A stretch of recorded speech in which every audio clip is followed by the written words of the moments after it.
일각에서 윤석열 복귀 프로젝트가 진행 중이다라고 얘기합니다. 저도 그런 주장에 공감 가는 바가 많습니다.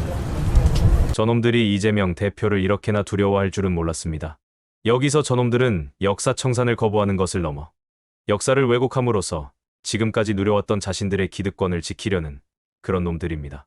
이재명 대표가 대통령이 된다 해도, 대통령이 되어 무엇을 한다 해도 그의 살아온 삶을 보면 법적인 테두리 안에서, 상식선에서 무리함 없이 국정을 이끌어갈 텐데, 제 놈들의 대가리 안에서 나열할 수 있는 상상을, 그것이 무엇인지는 모르겠지만 이재명 대표가 할 거라고 단정해서 저런 망나니 짓을 서슴지 않는 것 같습니다.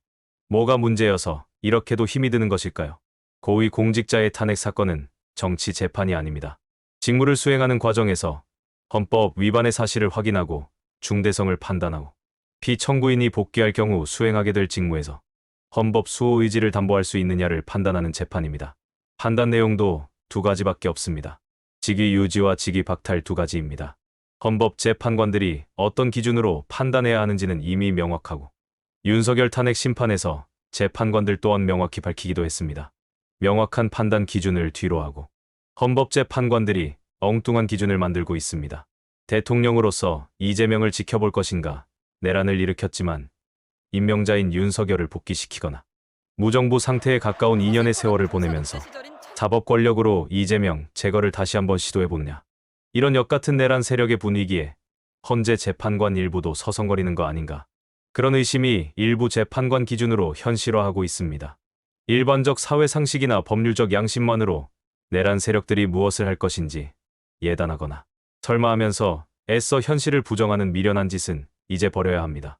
머릿속에서 생성되는 말도 안 되는 극악무도한 상상들이 내란 세력들의 기본적인 상식이고 행위의 근간입니다. 지규현 판사가 이상한 계산으로 윤석열 풀어줄 거라고 누가 예상할 수 있었습니까? 심우정이 즉시 항고는 물론이고 일반 항고도 포기할 것이다.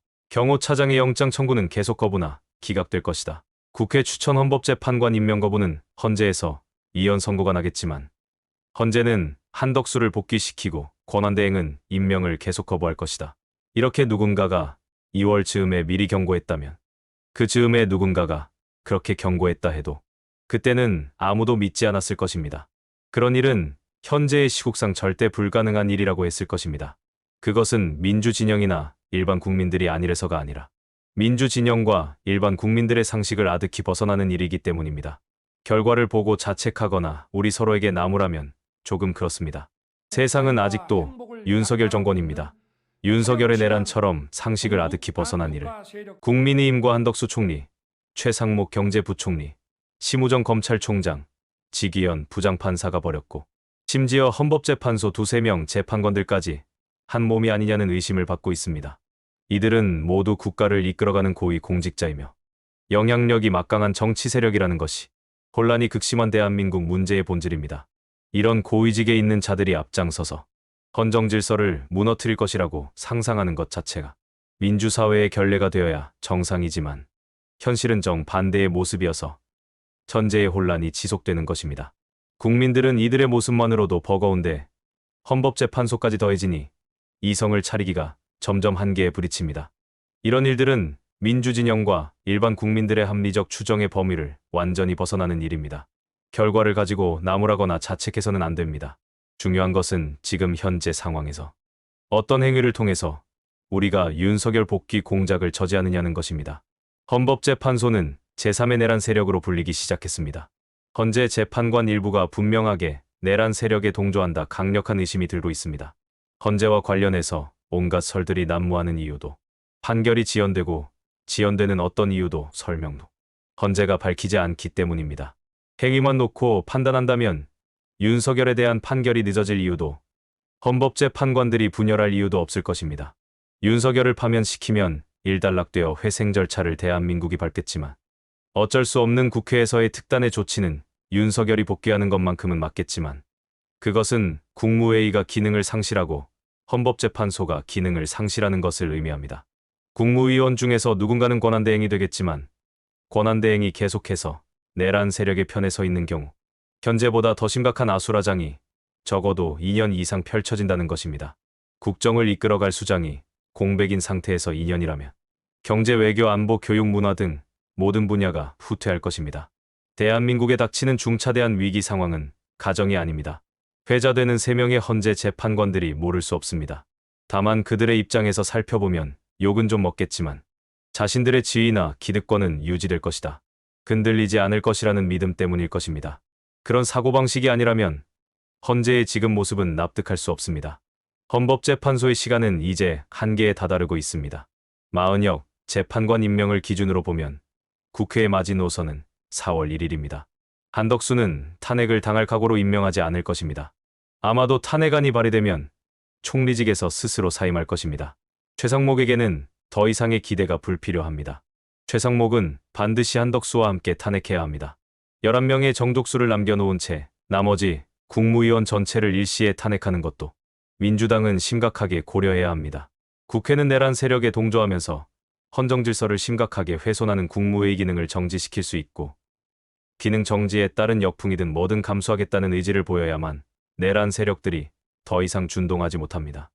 내란 세력들 사고에서 보면 자신들은 무슨 짓을 해도 되지만 민주진영과 국민들은 보편적 상식과 도덕에 갇혀서 움직일 것이다. 이런 식으로 조금만 더 밀어붙이면 자신들의 뜻대로 될 것이다. 라는 판단에서 저지랄을 하는 것입니다. 국무회의가 정족수 미달로 심의 기능을 잃는다 해서 정부 기능이 마비되는 것이 아닙니다. 심의할 권한이 상실되어 거부권을 비롯해 새로운 판단을 하지 못할 뿐 예산으로 추진되는 사업과 정부 조직은 그대로 유지됩니다. 정부가 새로운 뭔가를 하기 위해서는 국회의 협력을 얻어 국회로부터 법안으로 뒷받침받으면 새로운 뭔가도 가능해집니다. 국무회의 심의를 거쳐야 하는 법안들은 거부권으로 국회를 막는 짓이 불가능해집니다. 국회가 송부한 법안이나 특검 법안은 국무회의 심의가 불가능하니 정부로 송부된 날부터 2주가 지나면 자동적인 효력이 발생합니다. 윤석열 내란 외환죄는 당연하고 김건희는 절대로 빠질 수가 없고 국민의힘 의원들과 동조 세력들의 여러 망동들까지 포함해서 특검안을 만드는 실제적 모습도 전략적으로 필요해 보입니다. 한덕수가 마은혁 재판관을 임명하면 약간의 숨통이 트이고 헌재가 윤석열을 파면하면 대한민국은 빠르게 회복할 수 있습니다. 지금 가장 시급한 문제는 헌정 질서를 회복하는 것입니다. 한덕수와 헌법재판소가 할 일을 안 해서 헌정 질서가 무너지고 혼란이 점점 더 커지고 있습니다. 국민들이 버틸 수 있는 한계는 4월 4일 정도가 임계점으로 보입니다. 재판관 퇴임을 기준으로 보면 4월 17일이 헌재에게 주어진 시간입니다.